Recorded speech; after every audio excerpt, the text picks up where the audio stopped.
अस्सलाम वालेकुम एवरीवन। आज हम पढ़ेंगे SL latch using NOR gate.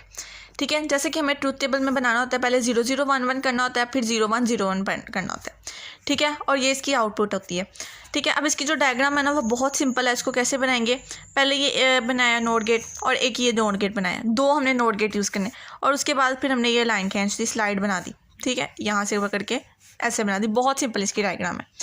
ठीक है, अब यहाँ पे हमने दो नॉट गेट यूज़ कर लिए हैं। एक का नाम हमने एस रख दिया और एक का नाम आर रख दिया। अब अगर आउटपुट की बात करें तो यहाँ पर इसका नाम क्यू बार होगा और इसका नाम क्यू। नैंड गेट में क्या होता है कि ये जो क्यू बार है वो नीचे आता है और जो क्यू है वो ऊपर आता है। ठीक है, अच्छा, और हमें और में क्या पता है, ये अब हमारे पास दो आउटपुट हैं। फर्स्ट के नहीं, इसका नाम हम ए रख देते हैं, इसका नाम हम बी रख देते हैं। ठीक है, 0 0 1 1 0 1 0 1। अब जो हमारे पास आउटपुट आएगी, आउटपुट हम इसको क्यू बना देते हैं। ठीक है, तो वह आउटपुट ये हमारे पास अभी फर्स्ट ये मैं और गेट बता रही हूँ। ठीक है, और गेट में क्या होता है कि एक भी 1 हो तो 1 हो जाता है। तो यहाँ पे एक भी 1 नहीं है तो यहाँ पे 1 नहीं होगा। ठीक है, यहाँ पे 1 है, यहाँ पे 1 है, यहाँ पे 1 है। अब उसके बाद नॉर गेट की बात करें तो नॉर गेट में यहाँ पे क्या आएगा, यहाँ पे क्यू बार लिख देते हैं। ठीक है, नाम ही देना है ना बस। नॉर गेट हमें क्या करना है, यहाँ पे नॉर गेट करेंगे उल्टा हो जाएगा, 1 0 0 0 0। ये हमारे पास आ गए। ठीक है, अब हमारे पास अगर एक भी इसमें अगर एसएल लैच में बात करें ना तो उसमें क्या है, एक चीज़ जो है वो खूबी जो है इसकी वो क्या है कि एक भी 1 होगा ना, एक भी 1 होगा, मतलब यहाँ पे एक भी 1 हुआ, ये हमारे पास इनपुट्स थी ना, तो एक भी 1 हुआ तो क्या होगा, यहाँ पे 0 आ जाएगा। नैंड गेट में क्या होता है, नैंड गेट की जो लैच होती है, जैसे using NOT NAND gate latch में जब हम यूज़ करते हैं तो उसमें क्या होता है, अगर एक भी 0 हो तो 1 हो जाता है, और यहाँ पे क्या होगा, अगर एक भी 1 हो तो वो 0 बन जाएगा। ठीक है, इसको नहीं भूलना। ठीक है, अगर हमारे पास 2 1 हो, जैसे इसमें 2 1 आ रहे हैं, तो तब तो वो होगा ही होगा, मतलब 0। ठीक है, मतलब हमने बात क्या करनी है कि एक 1 भी हुआ तो हमने करनी है। ठीक है, उसके बाद अब इसको सॉल्व करते हैं। तो जो सबसे पहला वाला केस है ना, हम उसको एंड पे सॉल्व करेंगे। सबसे पहले हम ना इस केस को सॉल्व करते हैं जो सबसे जो ईजी है। चलें जी, इसको सॉल्व करते हैं। यहाँ पे लिखा है 0, ये एस का 0 और आर का 1। ठीक है, ये हमने लिख दिया 0 1।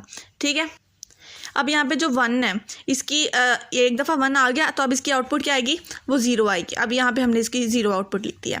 ठीक है, अब ये जो 0 है अब यहाँ पे जाएगी, ये सीनियर चढ़ते हुए यहाँ पे चलेगी, और यहाँ पे भी उसने फीडबैक दे दिया कि 0 है।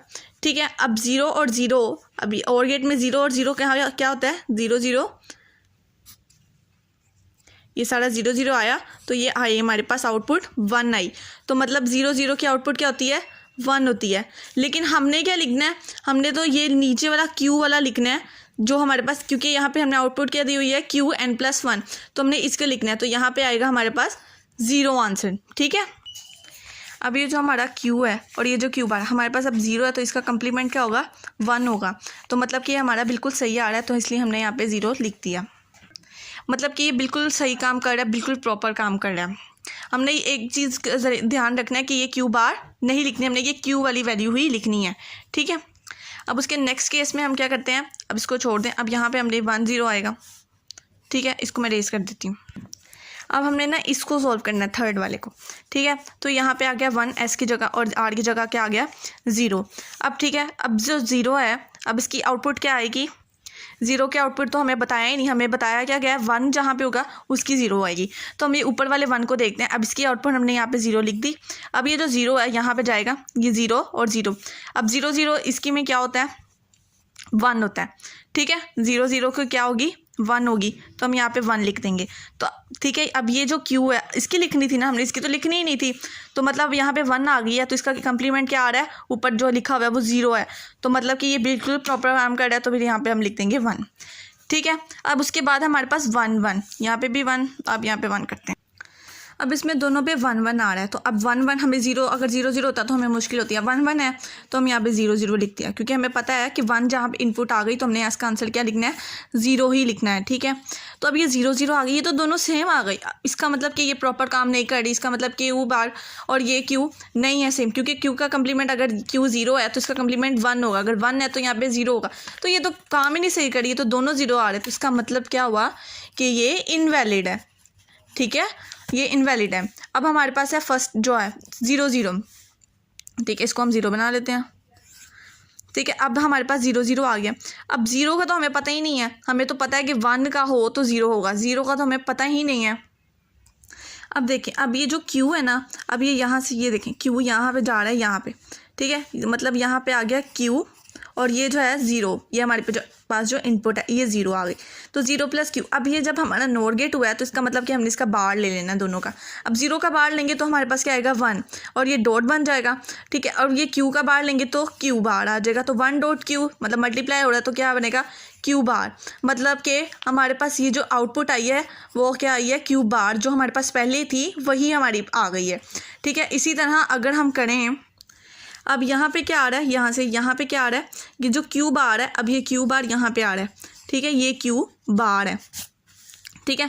अब 0 + Q बार और फिर उसका पूरा बार, तो मतलब इसके यहाँ पे क्या आया 0 + Q और उसका बार क्या है, ये तो 0 का क्या बना 1 डॉट Q बार का बार, Q बार का बार क्या आया Q आ गया, ठीक है। तो मतलब कि हमारे पास यही आउटपुट आ गई Q, ये हमारे पास आउटपुट आ गई Q।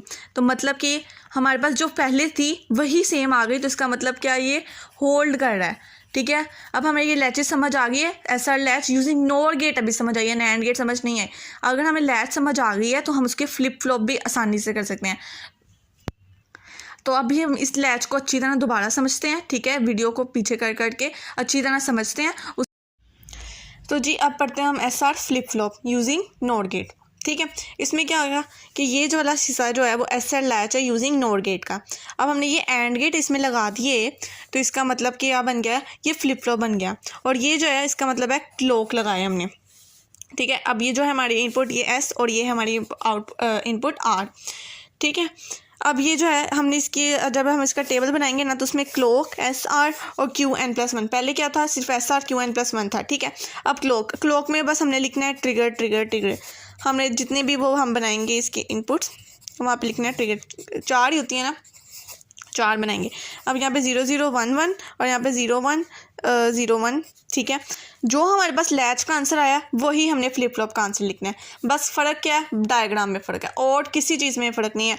यहाँ पे हम लिखेंगे होल्ड, यहाँ पे हम लिखेंगे होल्ड, यहाँ पर हम लिखेंगे 0, यहाँ 1 और यहाँ पे हम लिखेंगे इनवैलिड, जो हमने लैच में पढ़ा है। बस इतना सा काम है इसका।